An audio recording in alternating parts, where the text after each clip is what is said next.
Del Génesis contra los maniqueos. Traducción, López y Hieruelo, Osa libro 2 capítulo y transcripción del segundo y tercer capítulo del Génesis 1. Después de la enumeración y exposición de los 7 días, se introdujo como una cierta conclusión, y a lo que anteriormente se expuso, aun siendo una parte pequeña del libro, se llamó libro de la creación del cielo y de la tierra. Mereció ser llamado de este modo, porque la descripción de estos 7 días representa como un breve y perfecto retrato del mundo desde el principio hasta el fin de su creación.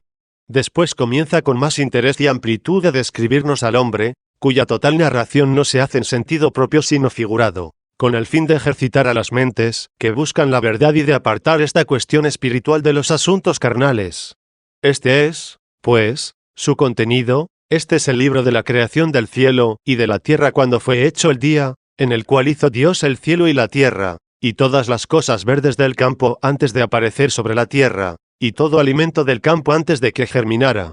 Aún Dios no había hecho llover sobre la tierra, ni existía hombre que trabajara en ella, y, sin embargo, una fuente brotaba de la tierra y regaba toda la superficie de ella. Y entonces el Señor formó al hombre del limo de la tierra, y sopló en la figura de él hálito de vida, y fue hecho el hombre en alma viviente. Y entonces plantó Dios el paraíso en el Edén hacia el oriente y colocó en él al hombre a quien había creado. Y todavía hizo Dios germinar de la tierra todo árbol hermoso al aspecto y bueno para comer, y plantó en medio del paraíso un árbol de vida y un árbol de la ciencia del bien y del mal. Nacía también del Edén un río, que regaba el paraíso, el cual desde allí se dividía en 4 partes. El nombre del primero era Fisón, este es el que recorre toda la tierra de Evilat, donde existe el oro, y el oro de aquella tierra es el mejor, allí hay diamante y piedra prasinus, esmeralda. El segundo río se llama Geón, y este rodea toda la tierra de Etiopía. Y el tercero era el Tigris, este es el que camina contra los asirios, y el río cuarto se llama Eufrates. Y tomó el Señor Dios al hombre a quien había formado y le colocó en el paraíso para que le custodiase y trabajase. Y el Señor Dios impuso a Adán un precepto diciendo, de todo árbol que en el paraíso está, comerás para alimentarte, mas del árbol de la ciencia del bien y del mal no comeréis, porque en el día que comiereis de él moriréis con muerte. Y dijo el Señor Dios, no es bueno que el hombre esté solo, hagámosle un auxiliar semejante a él. Y todas las cosas que Dios creó de todo género de animales, y de todo género de bestias del campo y de todo género de aves, que vuelan debajo del cielo, las condujo ante Adán para que viera qué nombre había de ponerlas, y lo que Adán, alma viviente, llamó a todas ellas, este es su nombre. Después de estas cosas impuso nombres Adán a todos los animales, y a todas las aves del cielo, y a todas las bestias del campo, y según como Adán los llamó, este es el nombre que tienen hasta el día de hoy. Y aún no tenía Adán auxiliar semejante a él, y Dios infundió un sueño en Adán, y Adán se durmió, y tomó Dios una costilla de Adán y llenó de carne el sitio de ella y formó Dios la costilla, que había tomado de Adán en mujer, y la presentó ante Adán para que viera cómo había de llamarla, y dijo Adán, esto es ahora hueso de mis huesos y carne de mi carne. Esta se llamará mujer porque de su varón fue tomada y esta será mi ayuda. Por causa de esto abandonará el hombre al padre y a la madre, y se unirá a su mujer y serán 2 en una carne. Y los 2 estaban desnudos, Adán y su mujer, y no se avergonzaban. 2. Y era la serpiente la más sabia de todas las bestias que sobre la tierra existían, a las que el Señor Dios había creado. Y dijo la serpiente a la mujer, ¿por qué dijo Dios no comáis de todo árbol que está en el paraíso? Y la mujer respondió a la serpiente, de todo árbol que está en el paraíso comeremos, mas del fruto del árbol que está en medio del paraíso, dijo Dios que no comamos, ni tampoco le toquemos para que no muramos. Y la serpiente dijo a la mujer, no moriréis con muerte, pues sabía Dios que el día que comiereis de él se abrirán vuestros ojos, y seréis como dioses conocedores del bien y del mal. Y vio la mujer que el árbol era bueno para comer y hermoso a los ojos para verlo y probarlo, y tomó el fruto de aquel árbol y comió, y se lo dio a su varón. Y lo recibió Adán y comió, y se les abrieron sus ojos, y entonces conocieron que estaban desnudos y tomaron hojas de higuera, y se hicieron cinturones lumbares. Y habiendo oído la voz del Señor, que paseaba por el paraíso, la hora de la tarde, se escondieron Adán y su mujer de la presencia del Señor hacia el árbol, que estaba en medio del paraíso. Y llamó el Señor Dios a Adán y le dijo, Adán, ¿dónde estás? Y él le dijo, oí, Señor, tu voz en el paraíso y temí, y me escondí porque estaba desnudo. Y dijo el Señor Dios, ¿quién te avisó que estás desnudo, si no fue porque comiste de aquel árbol del cual te dije que solo de él no comieses, y comiste? Y dijo Adán, la mujer que me diste me dio de comer y comí. Y dijo Dios a la mujer, ¿por qué hiciste esto? Y dijo la mujer, la serpiente me engañó y comí. Y dijo el Señor Dios a la serpiente, ¿por qué hiciste esto? Maldita serás tú por todo animal, y por todo género de bestias. Con tu pecho y vientre rastrearás el suelo, y comerás tierra todos los días de tu vida, y pondré enemistad entre ti y la mujer, entre tu germen y el germen de ella. Ella estará atenta a tu cabeza, y tú a su calcañal. Y dijo a la mujer, multiplicando multiplicaré tus dolores y sollozos, y en medio de dolores parirás tus hijos, y volverás a la obediencia de tu varón, y te dominará. Y entonces dijo Dios a Adán, porque oíste la voz de tu mujer, y comiste del árbol del cual te mandé que de él solo no comieses. Maldita será la tierra para ti en todos tus trabajos, y en tu tristeza y llanto comerás del fruto de ella todos los días de tu vida, espinas y abrojos germinará para ti, y comerás el alimento de tu campo, envuelto en el sudor de tu rostro comerás tu pan hasta que vuelvas a la tierra de la cual fuiste formado, porque eres tierra y a la tierra volverás. Y Adán entonces puso el nombre de vida a su mujer, porque es la madre de todos los vivientes. Y entonces hizo Dios túnicas de pieles para Adán y su mujer, y los vistió. Y dijo, he aquí a Adán que se hizo como uno de nosotros al tener conocimiento del bien y del mal. Y entonces, para que no alargase su mano hacia el árbol de la vida y tomando de él comiese y viviese eternamente, le arrojó el Señor Dios del paraíso de delicias, para trabajar la tierra de la cual fuera tomado. Y echado fuera del paraíso, puso su morada frente al paraíso de delicias. Y colocó Dios un querubín y espada de fuego, que de un lado a otro se movía para custodiar la ruta del árbol de la vida. Capítulo 2. El Génesis no puede exponerse en todos sus puntos al pie de la letra 3. Si los maniqueos quisieran esclarecer estos secretos de las palabras divinas, siendo más bien investigadores reverentes, que no censuradores vituperantes, ciertamente no serían maniqueos, porque a los que piden se da, los que buscan encuentran y a los que llaman se abre. Los que investigan con más cuidado y piedad que estos miserables e impíos, encuentran que en estas palabras se encierran muchas y graves cuestiones. Mas esto es propio de los que buscan con intención de encontrar. Ellos, por el contrario, en nada trabajan si no es para no encontrar lo que buscan. Todo este discurso se debe examinar primero conforme al sentido histórico y después según el sentido profético. Históricamente se narran los hechos, proféticamente se anuncian las cosas futuras. Ciertamente todo el que quiera aceptar al pie de la letra lo que se dice en este discurso, esto es, entenderlo como suena la letra y pudiera evitar blasfemias, y explanar todas las cosas en congruencia con la fe católica, no solo no se le ha de impedir, sino que se le ha de tener por insigne conocedor y por digno de ser sobremanera elevado. Pero si no hay esperanza de éxito de que se entiendan santa y dignamente las cosas que fueron escritas por Dios, a no ser que creamos que fueron propuestas simbólica y enigmáticamente, teniendo como tenemos la autoridad apostólica por la que se resuelven tantos enigmas o pasajes obscuros de los libros del Antiguo Testamento, mantendremos la regla de explicación que emprendimos, ayudándonos aquel que nos exhorta a pedir, a buscar y a llamar uno. Así conforme a la fe católica aclararé todas estas figuras de las cosas, ya sea que pertenezcan a la historia o la profecía, sin oponerme a una exposición mejor y más diligentemente hecha, por mí o por otros a quienes se digne Dios descubrirla. Capítulo 3. ¿Qué significa lo verde del campo? 4. Y fue hecho el día, en cuyo día hizo Dios el cielo y la tierra, y todo lo verde del campo antes de que apareciese sobre la tierra, y todo el alimento del campo. Anteriormente se enumeran 7 días. Ahora a estos se les llama uno solo, en el cual hizo Dios el cielo y la tierra y todo lo verde del campo y todo alimento, bajo cuyo nombre de día perfectamente se entiende que en él está comprendido todo el tiempo, porque Dios hizo en el mismo momento el tiempo y las criaturas corporales, las cuales, visibles después, se designan con el nombre de cielo y de tierra. Nos debe, pues, impulsar a inquirir, ¿por qué llamando día a aquel en el cual hizo el cielo y la tierra, añadió además que hizo en él todo lo verde del campo y todo alimento? Cuando se escribió en el principio hizo Dios el cielo y la tierra, no se dijo que fuese hecho todo lo verde del campo y todo alimento, sino que claramente se lee que en el día tercero fue hecho el alimento y todo lo verde del campo.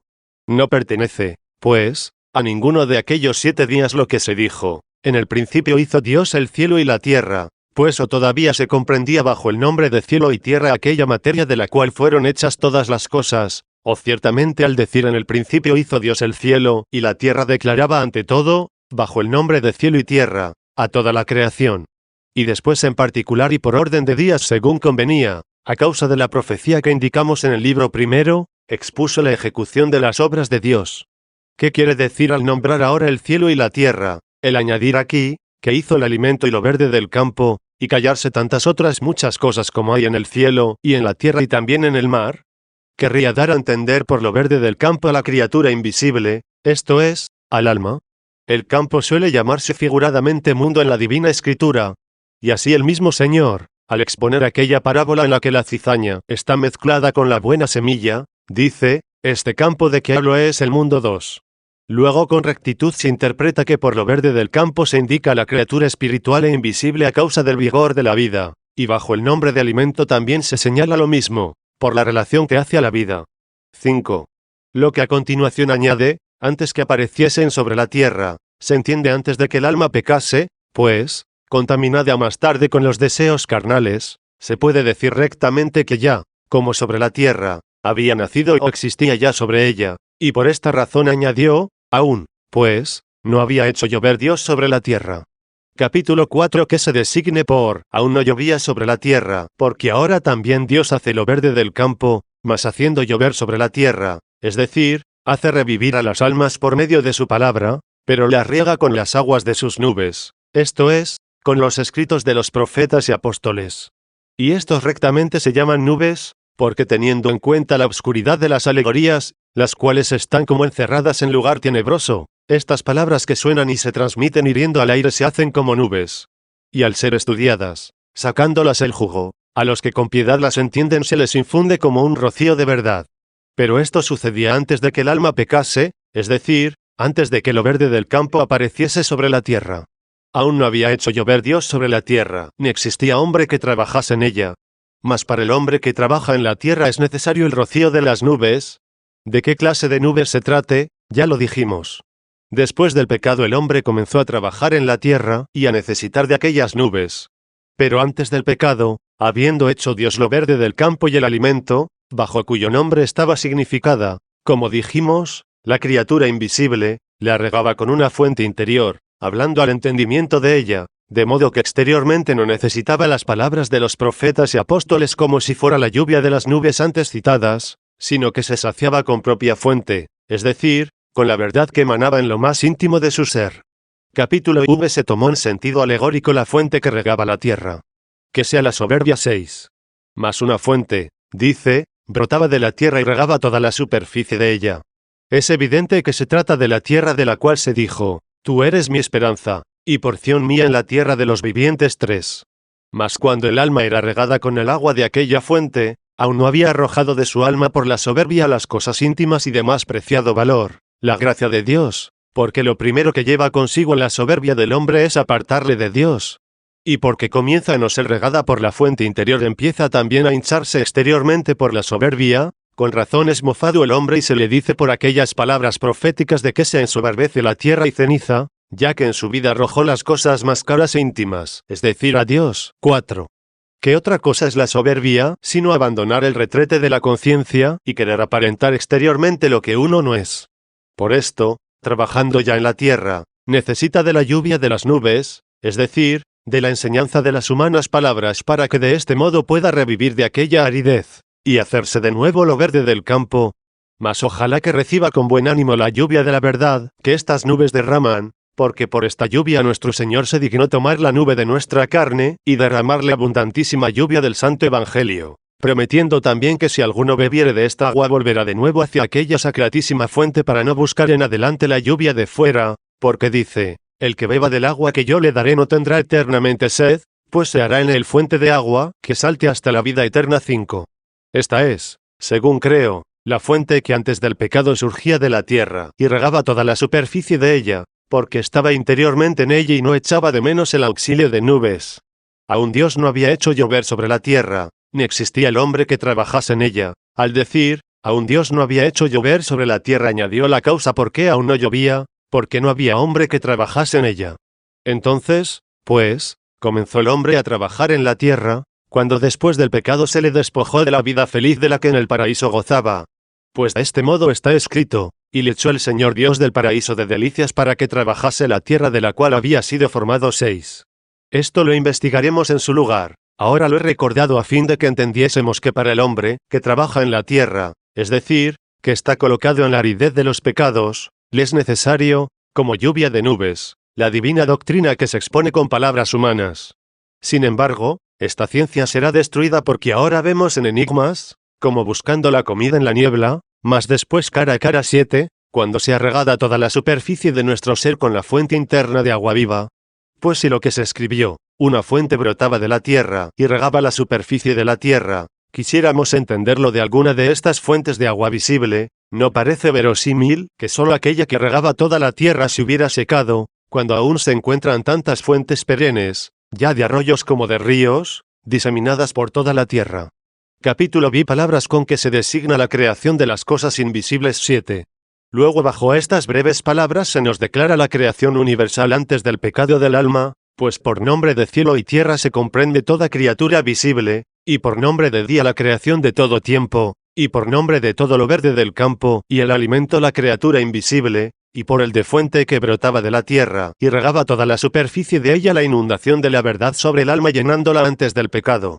Y este día, de cuyo nombre dijimos que significaba la creación de todo tiempo, nos insinúa que no solamente podía darse cuenta del tiempo la criatura visible, sino también la invisible, lo que se nos patentiza acerca del alma, la cual por la infinita variedad de afecciones que tiene, por su misma caída que la convirtió en miserable, por la redención que de nuevo la vuelve al estado dichoso, nos convence que con el tiempo ella puede cambiarse. Y por esto no solo se dijo haberse hecho el día en el que hizo Dios el cielo y la tierra, en cuyas palabras se insinúa la criatura visible, sino que se añadió, y todo lo verde del campo y el alimento que, como dijimos, en este nombre se nos presenta, por causa de su vigor y su vida, a la criatura invisible, es decir, al alma. Y así, se dijo, cuando fue hecho el día, en cuyo día hizo Dios el cielo y la tierra y todo lo verde del campo y el alimento, para que entendiésemos que pertenecía al tiempo por causa de su mutabilidad, no solo la criatura visible, sino también la invisible, porque solo Dios es inmutable y el único que existe antes del tiempo. Capítulo 7 Misterio que encierra la palabra Alim 8. Veamos ahora, después de la insinuación que nos hace de la criatura universal, tanto de la visible como de la invisible y del beneficio general de la fuente divina dada a la criatura invisible, qué cosa se nos declara en especial del hombre, lo cual nos toca principalmente a nosotros. En primer lugar, habiendo sido el hombre formado por Dios del limo de la tierra, se suele proponer la cuestión preguntando, ¿cuál fue aquel limo, o qué materia se insinúa por el nombre de limo? Aquellos encarnizados enemigos de los libros del Viejo Testamento, entendiéndolo carnalmente todo, y por lo mismo equivocándose siempre, suelen rechazar mordazmente que Dios hiciera al hombre del barro, pues dicen, ¿por qué hizo Dios al hombre del limo? Tal vez le faltaba materia mejor y más excelente de donde formarle, y por esto se vio en la necesidad de hacerle de esta tierra corrupta, mortal y tan frágil. Primeramente les diremos que no entienden los múltiples significados que se dan en la escritura a las palabras tierra y agua, y el limo es una mezcla de tierra y de agua. Decimos también que el cuerpo humano comenzó después del pecado a ser destinado a la corrupción, a la fragilidad y a la muerte. Estos no se horrorizan de nuestro cuerpo si no es por la muerte, la cual merecimos en castigo de nuestro pecado. ¿Qué hay, pues, en esto de extraño o qué dificultad tiene Dios para hacer del limo de la tierra el cuerpo del hombre, y al mismo tiempo hacerle de tal condición que no le sometería a la corrupción, si el hombre guardando el precepto de Dios no hubiera querido pecar? Si decimos, porque creemos omnipotente el artífice, que la hermosura del mismo cielo la creó de la nada o la hizo de la materia informe, ¿qué tiene de extraño que el cuerpo lo hiciera de un limo cualquiera? Pudo muy bien el omnipotente artífice hacerlo de tal condición que no afligiera al hombre molestia ni necesidad alguna, ni la corrupción le destruyera antes de cometer el pecado. 9. Por consiguiente, vanamente se indaga de qué hizo Dios el cuerpo del hombre, si es que ahora se habla de sola su formación. Sé que de este modo lo entendieron no pocos católicos, los cuales escriben que después que se dijo, formó Dios al hombre del limo de la tierra, no se añadió a imagen y semejanza de él, porque aquí solo se trata de la formación del cuerpo del hombre, y que entonces solo se indicaba la formación del hombre interior, cuando se dijo, hizo Dios al hombre a imagen y semejanza suya. Pero aun cuando entendamos que el hombre fue hecho ahora en cuerpo y en alma, estas palabras de la Divina Escritura no se han de explicar o exponer como incoación de alguna nueva obra, sino como nueva recopilación más diligentemente hecha por estas palabras, de lo insinuado anteriormente con brevedad. Sin embargo, como dije, si entendemos en este lugar que el hombre fue hecho en cuerpo y en alma, Tampoco recibe absurdamente por esta misma unión el nombre de limo. Pues así como el agua une, aglutina y congrega la tierra cuando por la mezcla de ambas se hace el barro, igualmente el alma vivificando la materia del cuerpo la conforma en unidad armónica y no le permite que se corrompa y disuelva. Capítulo 8. ¿Qué significa la acción de soplar y a qué se llama en las escrituras espíritu del hombre? 10. De lo que se escribió, y sopló en él un espíritu de vida, y fue hecho el hombre en alma viviente. Debemos entender que desde este momento el alma se unió al cuerpo, si hasta entonces solo existía el cuerpo, ya sea que antes hubiera sido creada, pero que permanecía como en la boca de Dios, es decir, en la verdad y sabiduría de Él, de donde, sin embargo, no se apartó como si ocupara otro sitio, cuando fue enviada al cuerpo soplando, pues Dios no está contenido en lugar alguno, sino que está presente en todas partes. Ya sea que entonces fuese creada el alma, cuando Dios envió soplando el espíritu de vida a aquella figura de barro, de tal modo que designe aquella acción de soplar la misma obra de Dios, por la cual el espíritu de su potencia creó el alma en el hombre. Pero si aquel hombre que había sido hecho, era ya cuerpo y alma, la entrada del alma por medio de aquella acción de soplar es para el hombre una perfección de sí mismo, al ser hecho el hombre en alma viviente, no porque aquel soplo se transformara en alma viviente, sino porque se obró en él, alma viviente. Sin embargo, aún no debemos entender que el que fue hecho en alma viviente era ya hombre espiritual, sino todavía animal, pues fue hecho espiritual cuando colocado en el paraíso, es decir, en la vida feliz, recibió al mismo tiempo el mandato de perfección para que se perfeccionara con la palabra de Dios.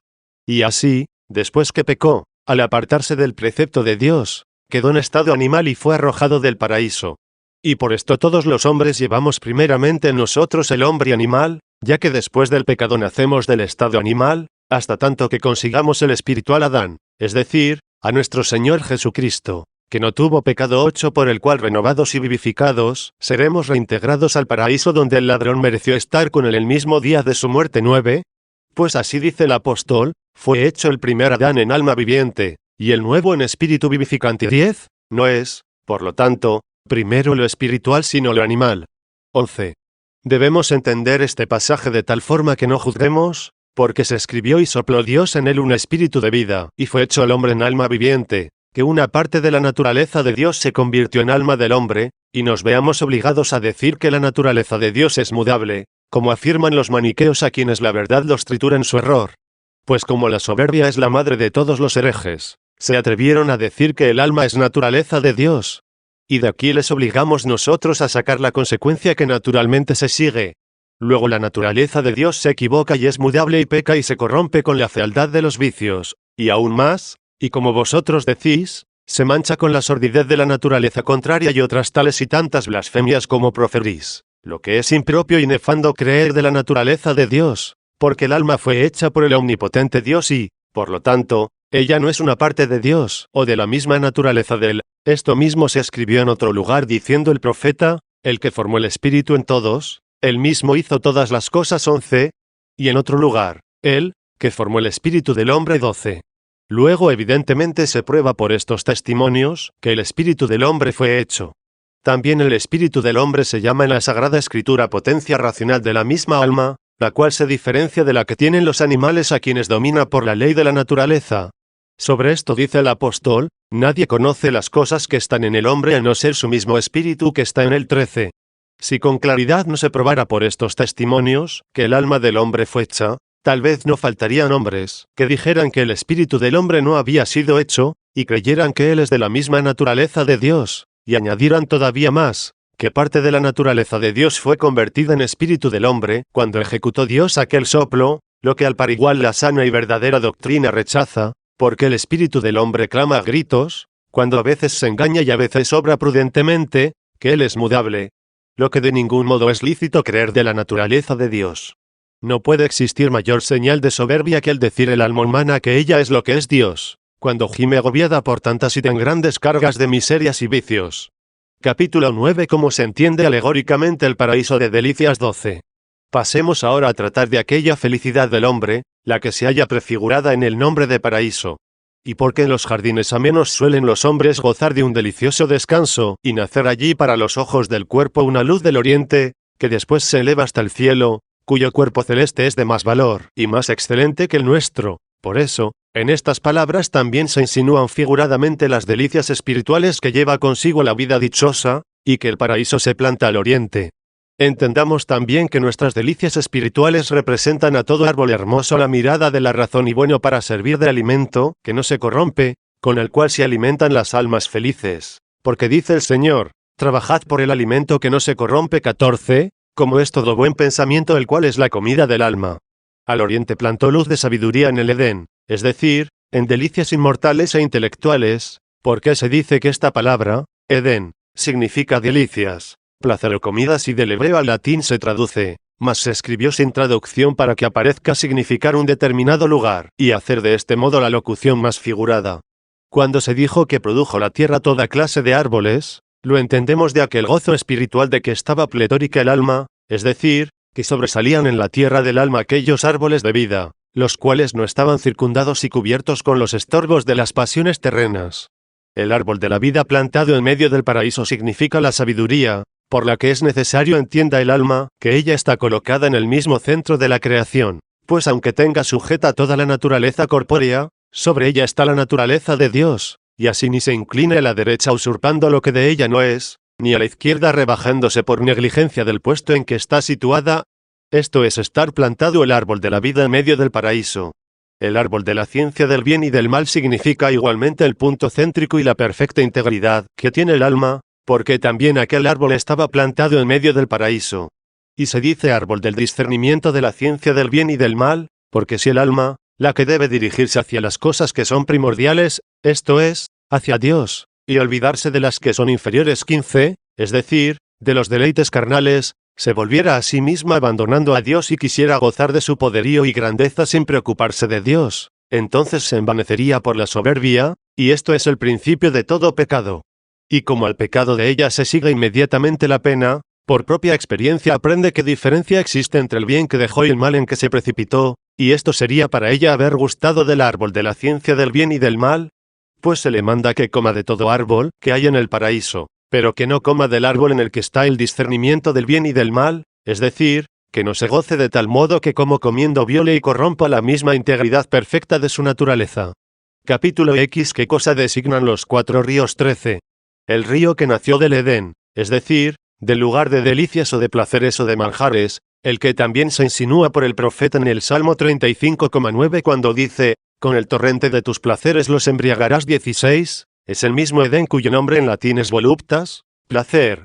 Este río se divide en 4 partes, que representan las 4 virtudes cardinales, la prudencia, la justicia, la fortaleza y la templanza. Se dice que el Fisón es el mismo Ganges, y el Geón es el Nilo, lo que puede notarse en el profeta Jeremías.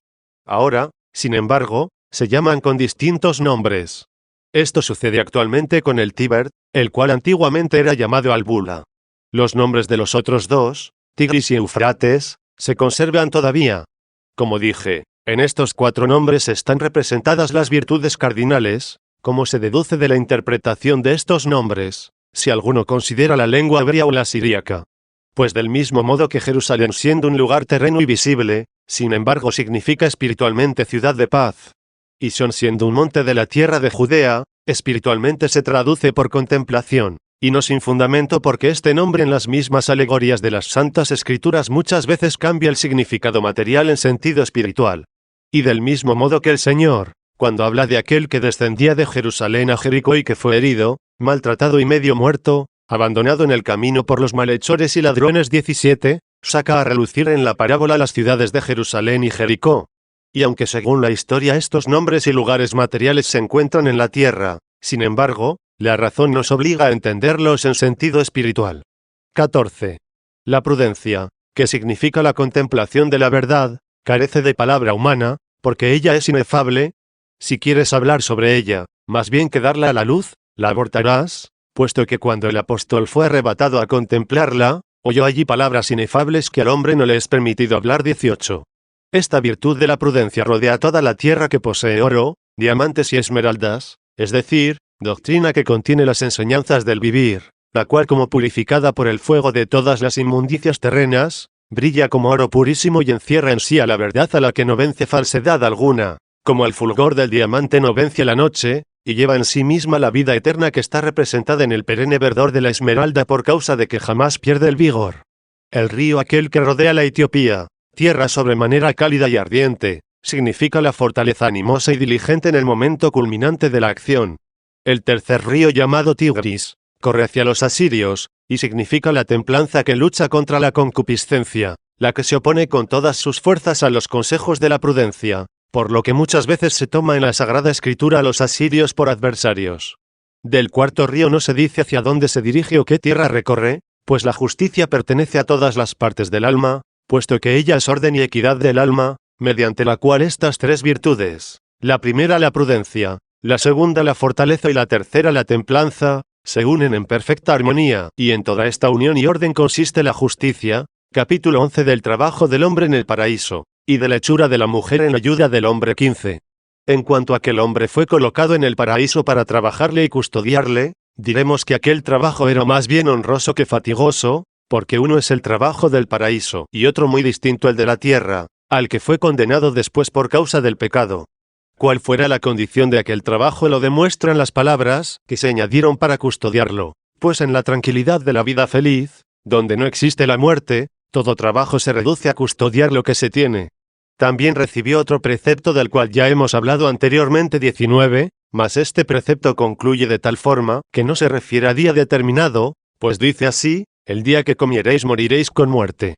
Después comienza a exponer el modo como fue hecha la mujer, y se dice que fue hecha para ayudar al varón, de tal forma que de la unión espiritual naciesen los frutos de vida eterna, es decir, las buenas obras de alabanza divina. Cuando ordena el hombre y obedece a la mujer, él es gobernado por la sabiduría y ella por el varón, ya que Cristo es la cabeza del varón, y el varón la cabeza de la mujer 20, y por esto se dice, no es bueno que exista el hombre solo. Aún faltaba algo que hacer, la razón, para que no solo el alma dominara al cuerpo, ya que el cuerpo ocupa el puesto de siervo, sino que también la razón superior sometiera a su imperio a su misma parte animal, y mediante la ayuda de la parte superior esta otra parte animal del alma dominase al cuerpo. Para que así la mente interna, como razón superior, subyugue el apetito del alma por el que obran los miembros del cuerpo y conforme a ley imponga el modo de obrar a su ayuda, de la forma que el varón debe dirigir a la mujer, y no permitirle a ella que domine al varón, pues la casa donde esto sucede se pervierte y es miserable.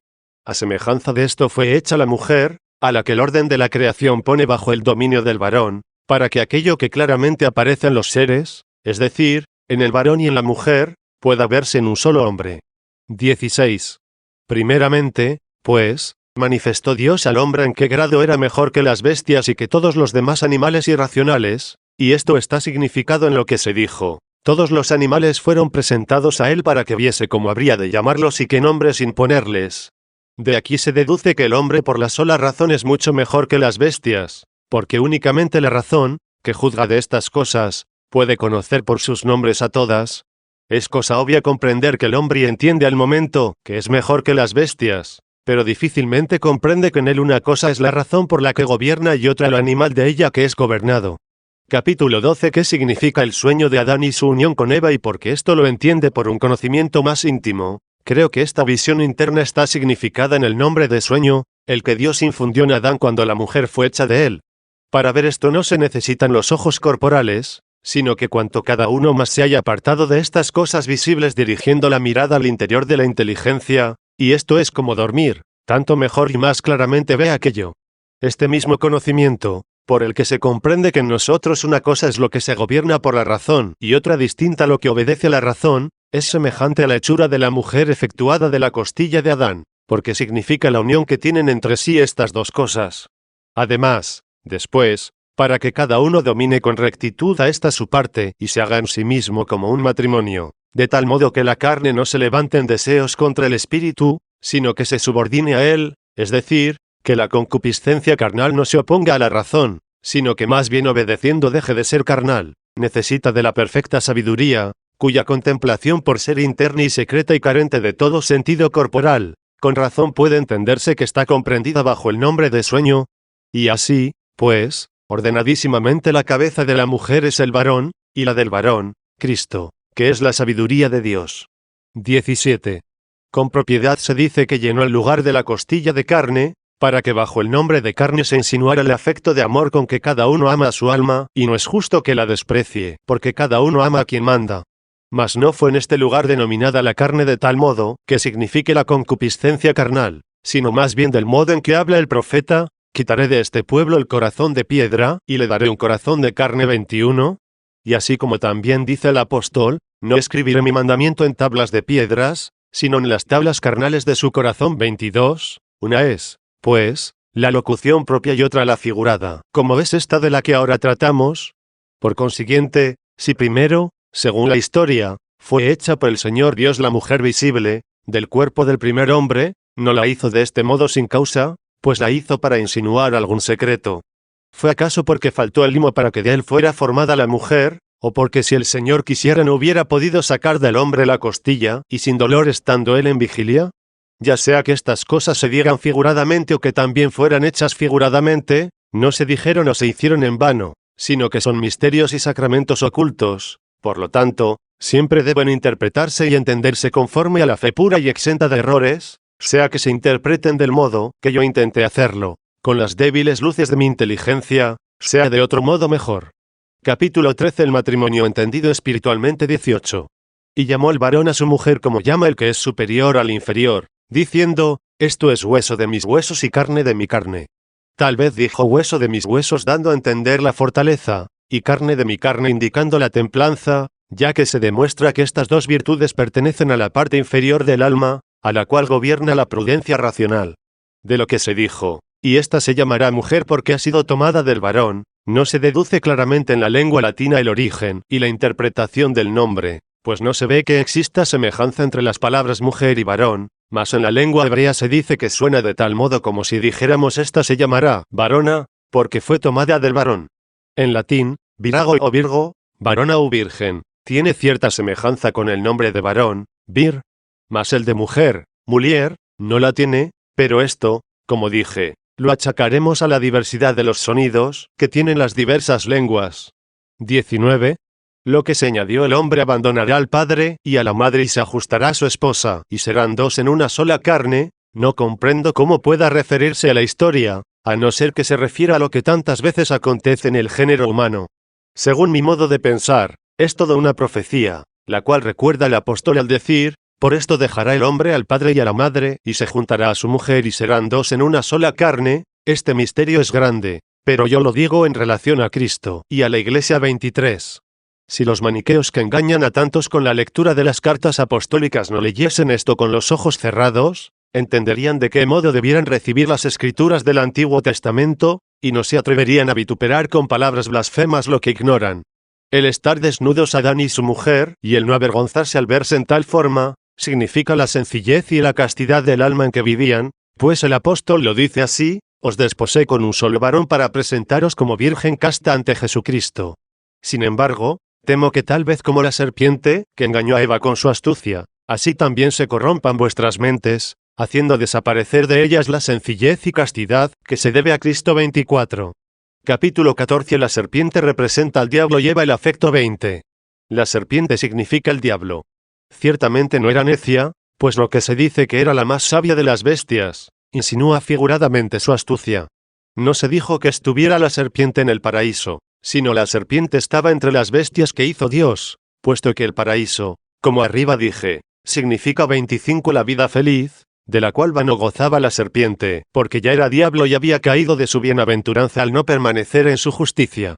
Ni es de admirar cómo pudo hablar a la mujer estando ésta en el paraíso, y aquella fuera de él. Quizá no estaba la mujer ocupando el lugar del paraíso, sino más bien estaba en él según el gozo de la bienaventuranza. O quizá si el sitio donde estaba era el que se llama paraíso en el que habitaban corporalmente Adán y la mujer, debemos entender que al diablo en figura corporal se le permitió la entrada en él. No, sino espiritualmente, según dice el apóstol: en otro tiempo caminasteis conforme al príncipe de la potestad del aire, del espíritu que obra en los hijos de la incredulidad. 26. ¿Acaso se manifiesta visiblemente o se acerca, como a lugares materiales, a aquellos hombres en los cuales obra? No trabaja así, sino que de admirable modo sugiere todo lo que puede, valiéndose de los pensamientos, cuyas sugestiones resisten los que en verdad dicen con el apóstol: no ignoramos sus astucias. 27. ¿Cómo se acercó a Judas Iscariote cuando le persuadió que entregara al Señor? ¿Acaso presentándose en algún lugar, o viéndole con sus propios ojos? No fue de este modo, sino que entró en su corazón de la manera, que ya he dicho 28, mas el hombre le apartará de sí, si guarda su paraíso, pues Dios le puso en él para custodiarlo y trabajarlo. Y en este sentido se dice de la Iglesia en el Cantar de los Cantares, huerto cerrado, fuente sellada 29, en el cual no es admitido el tentador de la maldad, pero engaña mediante la mujer, pues no puede nuestra razón ser arrastrada al consentimiento del pecado, si no es cuando la delectación fuere impulsada hacia aquella parte del alma, la que debe obedecer a la razón como a varón, que rige. 21. Ahora ninguna otra cosa se ejecuta en cada uno de nosotros, cuando alguno cae en el pecado, si no es lo mismo que se hizo entonces entre aquellos tres, la serpiente, el varón y la mujer, porque primeramente la sugestión se hace o por el pensamiento, o por los sentidos corporales, viendo o tocando o gustando o oyendo o olfateando. Hecha esta incitación, si nuestro deseo no se mueve hacia el pecado, entonces queda rechazado el ardid de la serpiente, pero si es movido ya, como a la mujer, se ha logrado persuadirle, mas algunas veces la razón con toda su firmeza reprime y ahoga el apetito conmovido. Cuando se hace esto no se cae en el pecado, sino que somos coronados por tan tremenda lucha. Pero si consiente la razón y se determina a ejecutar lo que la concupiscencia le aconseja, el hombre inmediatamente es arrojado, como del paraíso, de la vida bienaventurada, pues aunque no pase al acto, se le imputa ya el pecado, porque en el consentimiento de la razón se tiene como rea ante el tribunal de la conciencia. Capítulo 15. ¿De qué modo se perpetró la tentación? 22. Se ha de considerar con la mayor diligencia de qué modo aquella serpiente persuadió el pecado, ya que esto pertenece de una manera especialísima a nuestra salud, porque precisamente se escribieron estas cosas para que en adelante nos apartemos de ellas. Como hubiera respondido la mujer al ser preguntada, ¿cuál era el precepto? La serpiente le dijo, no moriréis con muerte, pues sabe Dios que en el día que comáis del árbol se abrirán vuestros ojos, y seréis como dioses conocedores del bien y del mal. Vemos por estas palabras que por medio de la soberbia se persuadió a cometer el pecado, pues esto mismo es lo que se expresa al decir seréis como dioses, lo mismo que lo dicho sabía Dios, que en el día que comiereis del árbol se abrirán vuestros ojos. Porque, ¿qué otra cosa puede entenderse aquí a no ser el persuadirles, que no quisieran estar bajo el dominio de Dios, y permanecer más bien en su propia potestad, sin Señor, para no verse precisados a obedecer su ley? Y que como envidiosos de ellos mismos porque no se gobernaban por sí mismos, insinuarles que no necesitaban de aquella luz interna, sino que usasen de su propia prudencia y libertad, lo que Dios les había prohibido, como de ojos propios a fin de distinguir el bien y el mal. Esto es lo que les persuadió que amasen con exceso su propia libertad, y que quisieran ser iguales al Señor, y que, obrando en contra de la ley de Dios, abusasen, como del árbol plantado en centro del paraíso, de aquel estado medio en el que por una parte estaban sometidos al Señor, y por otra ellos dominaban a sus cuerpos, y así perdieron lo que habían recibido al querer usurpar lo que no se les había dado. No recibió el hombre la naturaleza para que por su propia potestad fuese feliz sin regirle Dios, porque solo Dios puede ser feliz por su propio poder, no estando sometido a nadie. 23. Y vio la mujer que el árbol era bueno para comer y halagador a los ojos para ver y conocer. Pero como veía si tenía los ojos cerrados. Mas esto se dijo para que entendiéramos que después que comieron se les abrieron los ojos, es decir, los ojos de la maldad a quienes la inocencia disgusta, con los cuales se veían desnudos y de sí mismos se avergonzaban. Pues cuando alguno se aparta de aquella íntima y escondida luz de la verdad, ninguna otra cosa agrada a la soberbia, sino es la mentira falaz. De aquí nace la hipocresía, y con ella se juzgan sobremanera sabios los que pudieron traicionar y engañar a quienes quisieron. Dio pues la mujer a su varón y comieron y se les abrieron sus ojos, de los cuales ya hemos hablado. Y entonces vieron que estaban desnudos, pero vieron con ojos perversos, con los cuales aquella inocencia, que estaba significada bajo el nombre de desnudez les parecía digna de avergonzarles. Y como no eran ya inocentes se hicieron de hojas de higuera cinturones para cubrir sus vergüenzas, es decir, para ocultar su inocencia de la que ya se avergonzaba la astuta soberbia. Las hojas de higuera significan cierta comezón, si así puede en cierto modo decirse en las cosas que carecen de cuerpo, la cual de mil modos padece el alma con el apetito y la delectación de mentir. De aquí que en latín se llamen mentirosos a los que aman las chanzas, pues también en los chistes picantes o en los juegos burlescos el primer puesto lo ocupa ciertamente el engaño. Capítulo 16. ¿Qué significa la ocultación de nuestros primeros padres, y el paseo y juicio de Dios? 24. Así, pues, al transitar Dios por el paraíso en la tarde, es decir, al venir hacia ellos a juzgarlos, oyeron su voz y se escondieron de su vista. Ya antes de imponerles la pena paseaba por el paraíso, es decir, se movía de cierto modo en ellos la presencia de Dios al no haber permanecido firmes en el cumplimiento de lo mandado. También se dice con toda propiedad que vino a ellos en la tarde, a saber, cuando ya se les había ocultado el sol, esto es, cuando ya había desaparecido de ellos la luz interior de la verdad. ¿Quién es el que se oculta de la mirada de Dios? El que abandonándole comienza a amar su propia miseria. Ya estaban, pues, cubiertos con el ropaje andrajoso de la mentira, y el que habla mentira habla de su propio caudal. 30. Por esto se dice que fueron a esconderse hacia el árbol que estaba en medio del paraíso, es decir, se escondieron en sí mismos, los que estaban colocados en medio de la creación, debajo de Dios y encima de las cosas corporales. Luego en el interior de sus conciencias se escondieron para perturbarse con lamentables errores cuando abandonaron la luz de la verdad, la que no eran ellos mismos. El alma humana puede participar de la verdad, pero la verdad misma es Dios inmutable que está sobre el alma, mas quien se aparta de aquella verdad y se dirige a sí mismo y no se alegra en Dios su director e iluminador, sino que se goza más bien de sus actos libres, se obscurece por la mentira. Y el que habla mentira, habla de lo que es propio suyo, es decir, de sus propias tinieblas, y por esto se perturba, poniendo de manifiesto la sentencia del profeta que dice, en mí mismo está perturbada mi alma. 31. Ahora, pues, es interrogado Adán, no sin saber Dios dónde estaba, sino obligándole a confesar su pecado. Tampoco se le ocultaban a nuestro Señor Jesucristo tantas cuestiones sobre las que interrogaba. Mas Adán responde que habiendo oído la voz de Dios se escondió porque estaba desnudo. Miradle cómo responde en un error lamentable, como si a Dios pudiera desagradarle el hombre desnudo conforme Él le había creado. Mas es muy propio del error juzgar que lo que nos desagrada a nosotros, esto mismo igualmente disgusta al Señor. Con elevado concepto debe entenderse lo que dijo el Señor.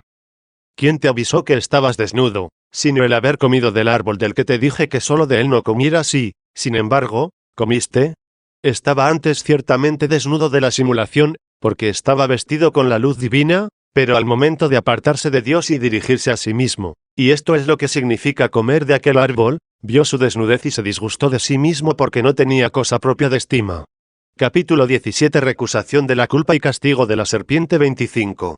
Después, siguiendo la costumbre de la soberbia, no se acusa del pecado que cometió consintiendo en la insinuación de la mujer, sino que hace recaer en la mujer su propia culpa, y así, sutilmente, como valiéndose de la astucia que el miserable había engendrado en sí mismo, intentó imputar a Dios el pecado cometido por él. Pues no dijo, la mujer me dio el fruto, sino, la mujer que me diste. No hay cosa más ordinaria para los pecadores que el querer atribuir a Dios por todos los medios cualquiera falta de que se les acuse, y esto tiene su origen en aquel manantial de la soberbia. Pues luego que el hombre pecó, al querer hacerse igual a Dios, es decir, al querer estar libre de la tutela de Él, al modo de Dios el cual no está sometido a nadie, porque es el Señor de todas las cosas, y no pudiendo ser igual al Señor en poder, pues ya había caído y se había precipitado en el pecado, intenta ahora hacerle a Dios igual a Él, o más bien quiere demostrar que pecó Dios y que Él era inocente. Preguntada también la mujer, echa la culpa a la serpiente. Aquí obran los dos, el hombre y la mujer, como si el hombre hubiera recibido a la mujer para obedecerla, y no más bien para hacerla obedecer. O como si ella no pudiera mejor guardar el precepto de Dios que hacer caso de las palabras de la serpiente. 26. A la serpiente no se le pregunta, sino que inmediatamente recibe el castigo, porque ni puede confesar el pecado, ni tiene ningún motivo de excusa. Mas tengamos presente que ahora no se habla de aquella condena del diablo, que está reservada para el último juicio, de la que habla el Señor cuando dice, id al fuego eterno que está preparado para el diablo y sus ángeles. 32, sino de aquel castigo del que debemos precavernos nosotros. El castigo del diablo es el tener bajo su dominio a quienes desprecian los mandamientos de Dios, y esto lo demuestran aquellas palabras por las que contra él se decreta la sentencia. Y de aquí que es para él gran tormento el alegrarse de este miserable poder, él, que acostumbraba antes de su caída a gozarse de la verdad eterna, en cuya posesión no se sostuvo, y por esto las bestias son antepuestas a él, no ciertamente en poderío, pero sí en la conservación de su naturaleza, porque las bestias no perdieron bienaventuranza alguna celestial, la que nunca tuvieron, sino que en la misma naturaleza que recibieron pasan la vida. Se dice también con el pecado y el vientre andarás, lo que ciertamente en la serpiente se observa, mas la frase dicha a esta viviente visible se aplica figuradamente a este nuestro invisible enemigo. En el nombre de pecho está representada la soberbia, porque en él tiene su asiento la vehemencia del ánimo. Y en el nombre de vientre el deseo carnal, porque en esta parte del cuerpo se deja sentir de manera especial la molicie, y porque mediante estas cosas se arrastra el demonio hacia los que quiere engañar. Por eso se dijo, reptarás con el pecho y el vientre. Capítulo 18. Enemistad entre Eva y la serpiente 27. Y dice, comerás da tierra todos los días de tu vida, es decir, todos los días antes del último castigo del juicio, en los cuales gozas de esta potestad. Esta parece ser la vida de él de la que se goza y se gloría. Comerás la tierra puede entenderse de dos modos distintos, o te pertenecerán a ti los que engañes con deseos terrenos, es decir, los pecadores, los que están significados por el nombre de tierra. O también con estas palabras designa una tercera clase de tentación, como es la curiosidad, porque quien se alimenta de la tierra penetra en abismos profundos y oscuros, pero temporales y terrenos. 28. No se establecen, pues, enemistades entre el demonio y el varón, sino entre el demonio y la mujer. ¿Pero acaso fue porque no tienta y engaña a los varones? Es evidente que también los engaña. Cero es que quizás se dijo esto porque él no engañó al mismo Adán, sino a su mujer. Mas, ¿acaso por esto no es su enemigo, siendo así que también a él le llegó aquel engaño mediante su mujer? Además, se habla ya especialmente de tiempo futuro, pues se dice, pondré enemistades entre ti y la mujer. Pero si quisiera entenderse que después ya no engañó a Adán, diremos que tampoco en adelante engañó a Eva. ¿Por qué, pues, se habló así, si no es, o porque claramente aquí se manifiesta que el diablo no puede tentarnos a no ser por aquella parte animal, que viene a ser como la imagen de la mujer, o porque pone el ejemplo abarcando a lodos en un mismo y solo hombre del cual hemos hablado ya muchas cosas? El poner enemistades entre el linaje del diablo y el de la mujer, significa la perversa sugestión del uno y el fruto de las buenas obras de la otra con el que resiste la incitación perversa. Y por esto acecha el diablo la planta de la mujer para que, si alguna vez cae en la delectación ilícita, al instante se apodere de ella. Y ella observa la cabeza de él para rechazarlo en el mismo principio de la tentación maligna 33. Capítulo 19 sobre la pena impuesta a la mujer 29. No existe ninguna otra controversia sobre el castigo de la mujer, porque claramente se ve que en medio de las calamidades de esta vida soporta acrecentados dolores y llantos.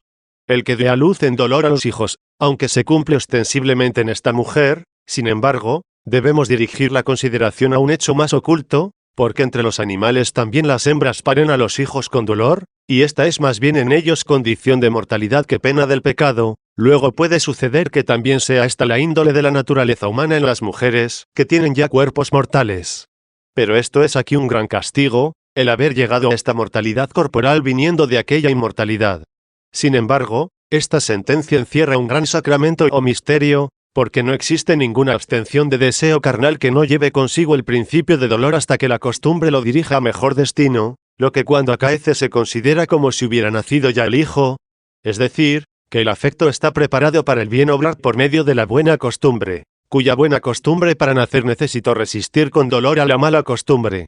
También aquí tiene su aplicación aquello que se dijo después de lo del parto, y te dirigirás a tu varón, y él te dominará.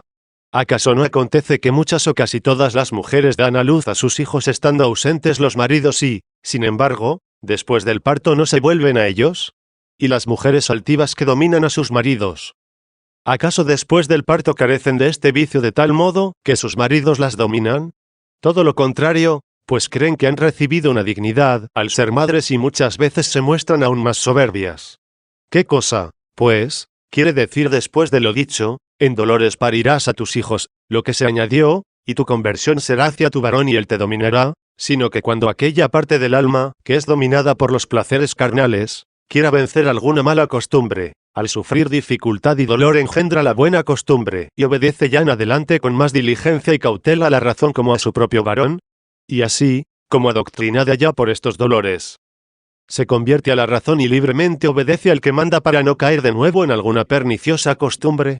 Estas cosas, que parecen maldiciones y oprobios, son preceptos, si no leemos carnalmente las cosas espirituales, porque la ley es espiritual. Capítulo 20 sobre la pena impuesta al varón 30. ¿Qué diremos también de la sentencia que se pronunció contra el hombre? ¿Acaso tal vez los ricos, que no trabajan la tierra y a quienes el alimento les cae en las manos, como llovido del cielo, han de juzgar haber evadido la pena, que se encuentra así decretada. Maldita será para ti la tierra en todas tus obras, en tu llanto y tristeza comerás de ella todos los días de tu vida, espinas y abrojos producirá para ti, y comerás el alimento del campo, y envuelto en el sudor de tu rostro comerás tu pan hasta que vuelvas a la tierra de la que fuiste tomado, porque eres tierra y a la tierra irás. Sin duda es evidente que nadie evadirá esta sentencia. Pues el haber nacido el hombre en esta vida es lo que constituye la dificultad de encontrar la verdad, a causa del cuerpo corruptible, conforme escribe Salomón, el cuerpo que se corrompe hace pesada el alma, y el habitar en la tierra abate la inteligencia, que piensa muchas y grandes cosas. 34. Estos son los trabajos y tristezas que tiene el hombre provenientes de la tierra. Y las espinas y abrojos son las punzadas de los intrincados asuntos, o los pensamientos sobre el aprovisionamiento para cubrir las necesidades de la vida, los que muchas veces, a no ser que se extirpen de raíz y se arrojen del campo de Dios, es decir, del alma, ahogan la palabra divina para que no fructifiquen en el hombre, como el Señor en el Evangelio lo dice. 35. Y porque en la necesidad somos amonestados de esta misma verdad, unas veces por los ojos carnales y otras por los oídos, y además es difícil resistir a las ilusiones y fantasmas que entran en el alma por estos sentidos, aunque por ellos también entra el aviso de la verdad. ¿Qué rostro habrá que no sude al comer el pan de su trabajo en esta perplejidad? Esto lo hemos de soportar todos los días de nuestra vida, es decir, todos los días de esta vida transitoria. Y esto se dijo el que trabajare su campo, es decir, su alma, porque todas estas cosas padece hasta que vuelva a la tierra ole la cual fue tomado, es decir, hasta que muera. Quien cultivare este campo interior del alma y consiguiere, aunque con trabajo, su pan, puede soportar este trabajo hasta el fin de la vida. Mas después de esta vida no se verá en la precisión de sufrirlo. En cambio, quien no cultivare el campo y permitiere que las espinas le ahoguen, tendrá en esta vida la maldición de su tierra en todas sus obras, y después de esta vida o el fuego de la purificación o la pena eterna. Nadie, pues, se escapa de esta sentencia. Por lo tanto, se ha de obrar para que a lo menos tan solo se soporte en esta vida. Capítulo 21. Porque Adán después de la transgresión impuso a Eva el nombre de vida. ¿Qué significan las túnicas de piel? 31. A quien no ha de extrañar que después del pecado y de la sentencia del juez, Dios llame a Adán a su mujer con el nombre de vida, porque Eva ha de ser la madre de los vivientes precisamente después que mereció la muerte y que fue destinada a engendrar hijos mortales, si no entendemos que la Escritura pone la atención en los hijos que había que dar a luz con dolores, y en que ella hiciera la conversión hacia su marido, y él la dominara. De estos hijos anteriormente ya hemos hablado. Y así ella es la vida y la madre de todos los vivientes. La vida que transcurre en pecados suele llamarse muerte en la Sagrada Escritura, según dice el apóstol, muerta está la viuda que vive en placeres. 36. Y leemos también que el nombre de muerto significa el pecado donde se escribió, el que se lava por haber tocado a un muerto y de nuevo le toca, de que le aproveche el haberse lavado, y así el que ayuna por sus pecados, y otra vez los comete de nada le sirve su ayuno. 37. Como vemos, en lugar de pecado escribió muerto, y dijo abstinencia y ayuno por lavatorio, es decir, limpieza del contagio de muerto, y el volver otra vez a caer en pecado es lo mismo que si hubiera dicho toca de nuevo al difunto. ¿Por qué no se ha de llamar vida nuestra parte inferior espiritual, la que debe obedecer a la razón, como la mujer al varón, cuando precisamente por medio de la razón engendra del principio intelectual de vida los pensamientos del bien vivir y cuando también absteniéndose de engendrarlos, aunque sea con dolores y gemidos, resistiendo a la mala costumbre, concibe asimismo la buena costumbre para obrar bien, mostrándose en esto como madre de los vivientes, es decir, madre de las buenas obras, a las que se oponen los pecados, los cuales enseñamos que pueden estar significados en el nombre de muertos. 32. Todos los que de Adán hemos nacido empezamos a deber a la naturaleza aquella muerte con la cual Dios le amenazó al darle el precepto de no comer del fruto del árbol. Aquella muerte está figurada en las túnicas de pieles. Ellos mismos se hicieron túnicas con las hojas de higuera, y Dios se las hizo con pieles, es decir, apetecieron la liviandad de mentir abandonando la hermosura de la verdad, y Dios transformó sus cuerpos en esta mortalidad de la carne, donde se ocultan corazones mendaces. Tampoco se ha de creer que pueden ocultarse los pensamientos en aquellos cuerpos celestes, como se ocultan en estos cuerpos terrenos, sino que así como muchas afecciones del alma se reflejan en la cara, y principalmente en los ojos, así juzgó también que no pueden ocultarse por completo en aquella claridad y simplicidad de los cuerpos celestes todos los movimientos del ánimo. Por lo tanto, merecerán aquella morada y la transformación en la forma angelical aquellos que pudiendo en esta vida ocultar la mentira debajo de las túnicas de pieles, sin embargo la odian, y la evitan en todo momento llevados del ardentísimo amor de la verdad, y solamente cubren, sin mentir en nada, lo que si se oyese no se podría tolerar. Vendrá tiempo en el que no se encubra nada porque nada hay oculto que no se manifieste. 38. Los hombres estuvieron en el paraíso, aunque sentenciados ya por Dios, el tiempo preciso para llegar a vestirlos con túnicas de pieles, es decir, a vestirlos con la mortalidad de esta vida.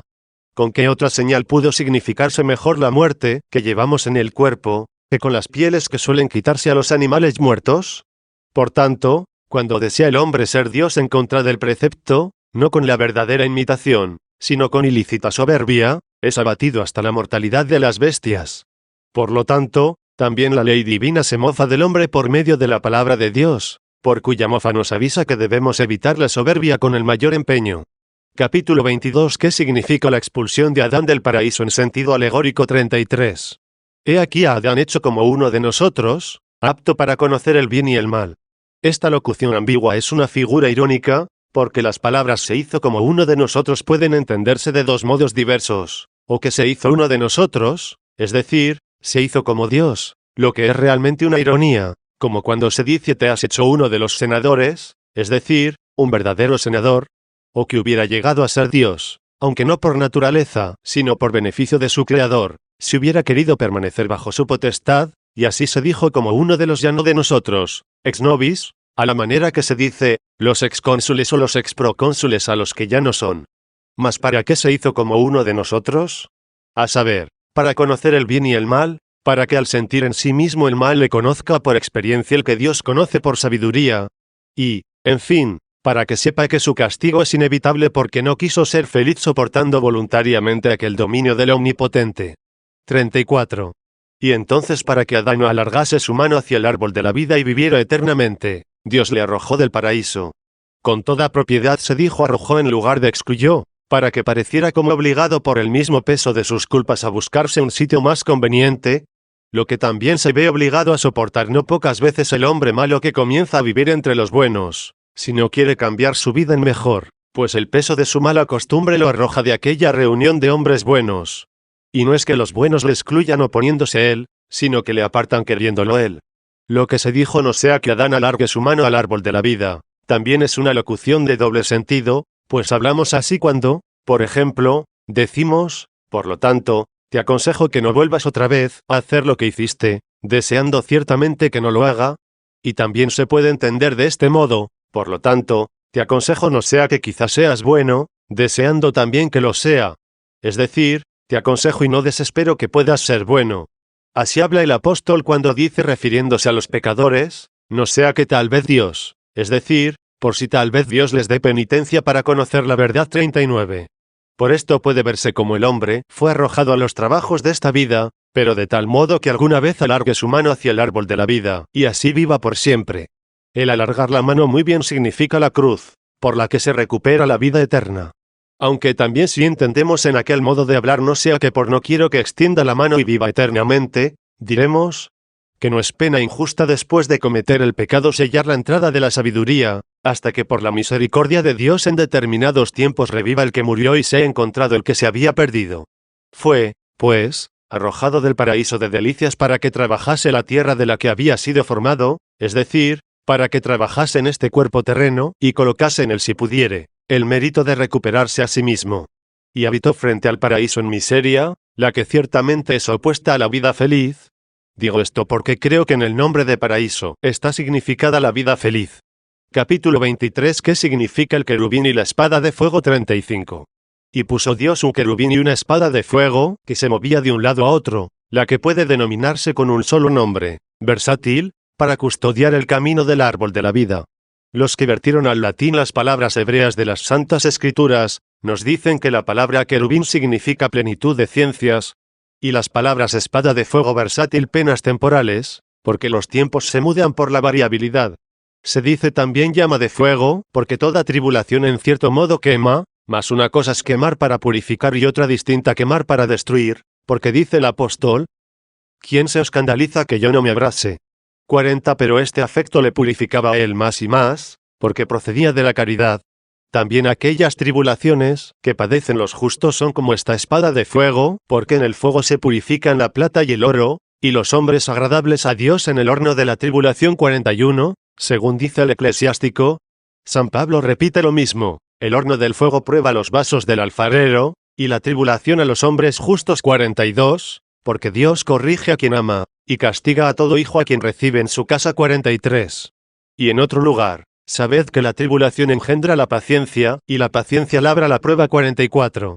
Como leemos y oímos y se ha de creer que el árbol de la vida está custodiado por la plenitud de la ciencia, y por la espada de fuego, nadie puede acercarse al árbol de la vida, si no es por estos dos caminos, a saber, por la tolerancia de los sufrimientos, y por la plenitud de la ciencia, es decir, por la penitencia y el amor. 36.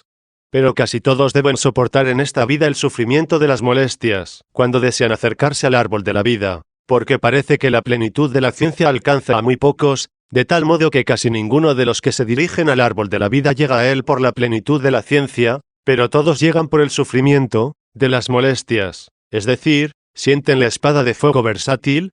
Mas si se atiende lo que dice el apóstol, la plenitud de la ley es la caridad 45, y observamos que la caridad está contenida en aquel doble precepto: amarás al Señor tu Dios con todo tu corazón, con toda tu alma, con toda tu mente, y amarás a tu prójimo como a ti mismo, en cuyos dos preceptos está contenida la ley y los profetas 46, sin ningún género de duda diremos que se viene al árbol de la vida, no solo por la espada de fuego versátil, es decir, por la tolerancia de las molestias de la vida, sino también por la plenitud de la ciencia, es decir, por la caridad, porque dice el apóstol, si no tengo caridad nada soy 47. Capítulo 24. Adán es figura de Cristo y Eva de la Iglesia 37. Prometí en esta disertación hacer primero una explicación de los hechos que narra la Divina Escritura, la cual doy por terminada, y después hacer una reflexión del sentido profético de estos hechos, la que aún falta y ahora mismo la haré brevemente, pues en cuanto creo no nos detendrá por mucho tiempo la consideración de la profecía, habiendo sido dada como cierta señal evidente de ella. Dice, pues, el apóstol que es un gran sacramento lo que se dijo: por esto abandonará el hombre al padre y a la madre y se unirá a su mujer, y serán dos en una carne, lo cual el mismo apóstol lo interpreta diciendo, yo lo digo tocante a Cristo y a la Iglesia 48. Luego lo que se cumple en Adán históricamente se cumple en Cristo proféticamente, el cual dejó al Padre cuando dice, yo salí del Padre y vine a este mundo 49, no le abandonó con traslado de sitio, porque Dios no está contenido en lugar alguno, ni por repulsión de pecado como los apóstatas abandonan a Dios, sino presentándose a los hombres en forma de hombre, cuando el Verbo se hizo carne y habitó entre nosotros 50. Mas esto no significa un cambio de la naturaleza de Dios, sino la toma de la naturaleza de la persona inferior, es decir, de la humana, lo que se prueba también por lo que dice el apóstol, se anonadó a sí mismo 51, porque no se presentó ante los hombres en aquella majestad que tienen el Padre, sino ostentando la flaqueza de ellos, los cuales aún no tenían el corazón limpio para ver al Verbo, que era en el principio Dios en Dios 52.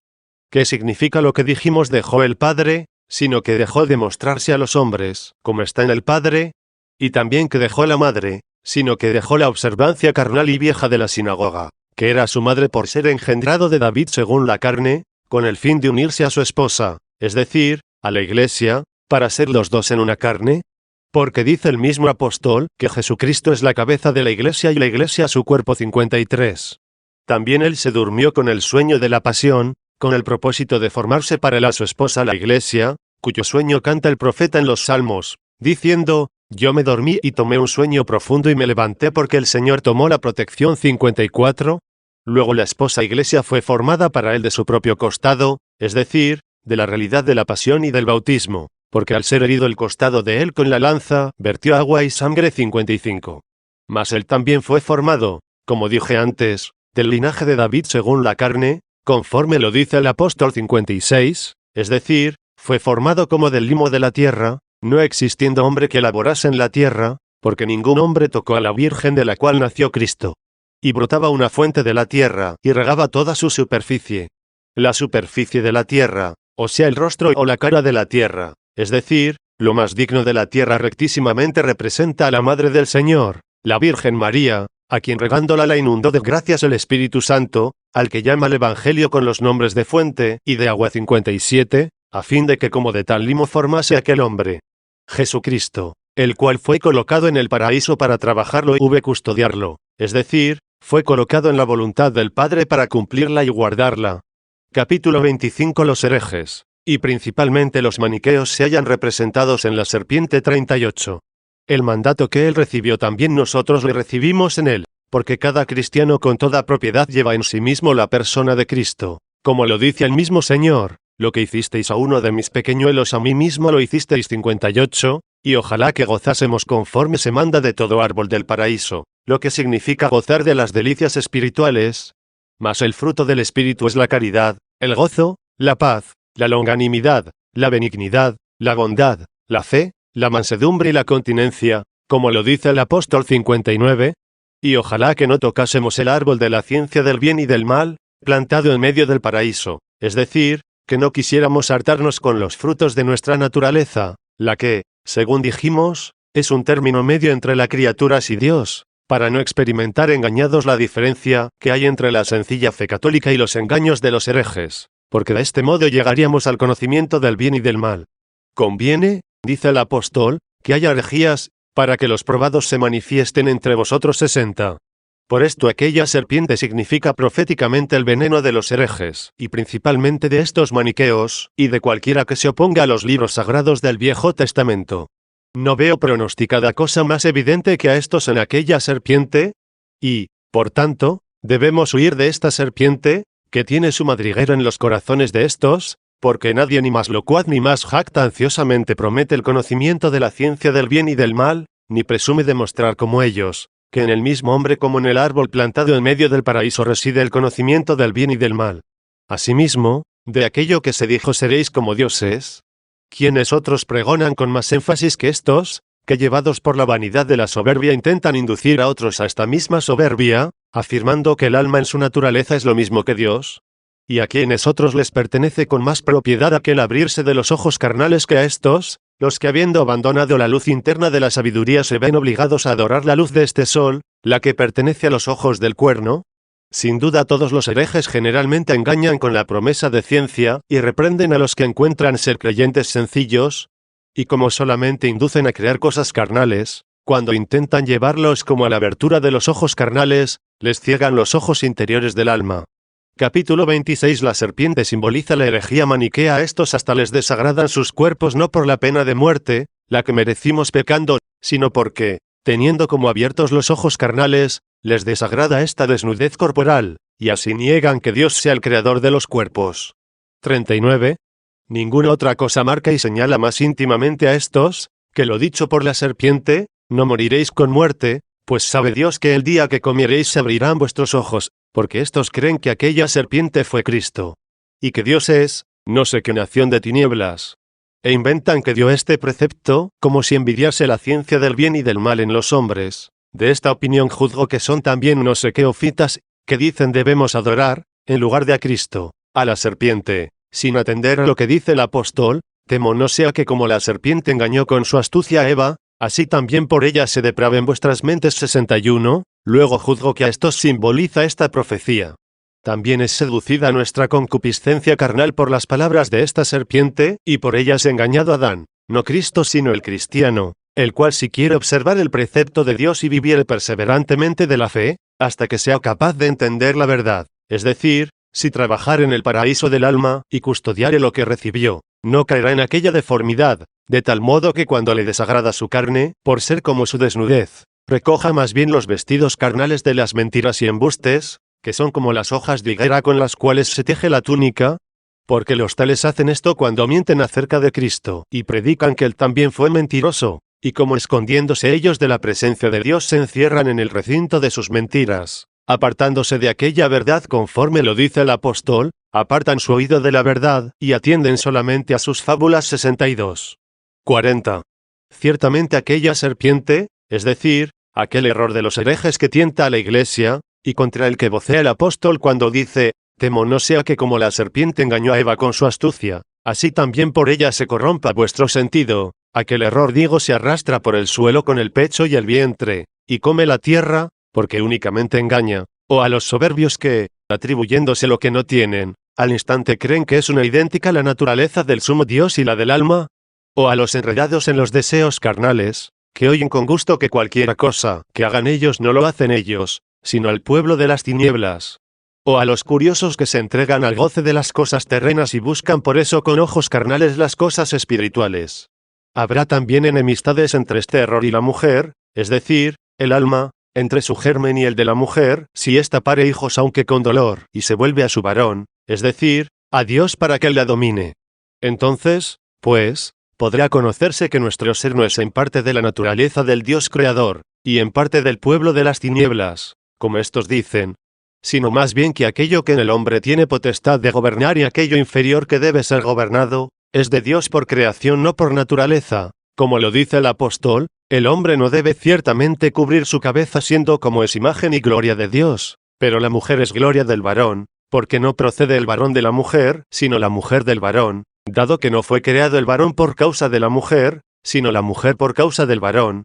Por esto la mujer debe velar su cabeza con la divisa de la sujeción por causa de los ángeles, sin embargo, en el Señor ni mujer sin varón ni varón sin mujer, porque así como la mujer procede del varón, así también el varón es mediante la mujer, y todas las cosas proceden de Dios. 63.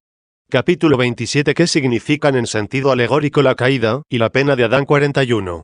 Trabaje ya Adán en su campo, y entienda que el germinarle la tierra espinas y abrojos no procede de la naturaleza sino de la pena, y no lo atribuya a no sé qué gente de tinieblas, sino a disposición divina, porque la norma de la justicia es dar a cada uno lo suyo. Déle a la mujer el alimento celestial, que recibió de su cabeza que es Cristo, y no reciba de ella el alimento prohibido, es decir, el engaño de los herejes con la gran oferta que le hacen de ciencia y hasta del desentrañamiento de los misterios, con lo que se hace el mismo error más velado para poder engañar, puesto que la liviandad curiosa y soberbia de los herejes vocea bajo la forma de mujer en el libro de los Proverbios, y dice, el que es necio se aparta de mí, y también exhorta a los carentes de sentido diciendo, comed con buen apetito el pan escondido y bebed clandestinamente el agua dulce. 64. Y, por tanto, es necesario que cuando alguno creyere en ella, precediendo la pasión de mentir, por la que juzga que Cristo mintió, reciba asimismo la túnica de pieles por decisión divina. En cuyo nombre, es decir, en cuya túnica, me parece estar significada su profecía, no el cuerpo de mortalidad, que está significado en la historia de la que ya hemos hablado, sino los fantasmas formados por los sentidos carnales, que por ley divina perciben y cubren al que carnalmente miente. Y por esto es separado del paraíso, es decir, de la fe y de la verdad católica, habiendo de habitar frente al paraíso, esto es, habiendo de contradecir a la fe. El cual si alguna vez se convirtiera a Dios, primero por medio de la espada de fuego, es decir, por el sufrimiento de las tribulaciones temporales de la vida presente, reconociendo y llorando sus culpas, y acusando no a una naturaleza extraña de él, la que no existe, sino a sí mismo, para que merezca alcanzar el perdón, y segundo por la plenitud de la ciencia, que es la caridad, amando a Dios con todo el corazón, con toda su alma y con toda su mente, porque está sobre todas las cosas y es inmutable, y amando al prójimo como a sí mismo, llegará al árbol de la vida, y vivirá eternamente. Capítulo 28. Se refutan compendiosamente cada una de las imposturas maniqueas. 42. ¿Qué encuentran estos maniqueos en los libros del Antiguo Testamento que puedan vituperar? Pregunten según su costumbre y les responderé conforme se digne Dios iluminarme. Dicen, ¿por qué hizo Dios al hombre sabiendo que había de pecar? Porque también del pecado podía hacer muchas cosas buenas, dirigiéndole según la norma de su divina justicia, y además porque nada perjudica a Dios el pecado del hombre. Si no hubiera pecado, tampoco hubiera habido muerte, y si pecó tenemos que otros mortales se corrigen por causa del pecado. Ninguna cosa aparta con más fuerza a los hombres del pecado, como el pensamiento de la muerte inminente. También dicen, debió hacer al hombre de tal modo, que no pecase. En verdad así lo hizo, porque fue hecho de tal forma que si no hubiera querido no hubiera pecado, e insisten que no se le debía haber permitido al diablo acercarse a la mujer de él. Ciertamente que así fue hecha para no admitir al diablo, porque de tal modo fue creada que si no hubiera querido no le hubiera permitido acercársele. Mas pecando, dicen, mejor no la hubiera hecho.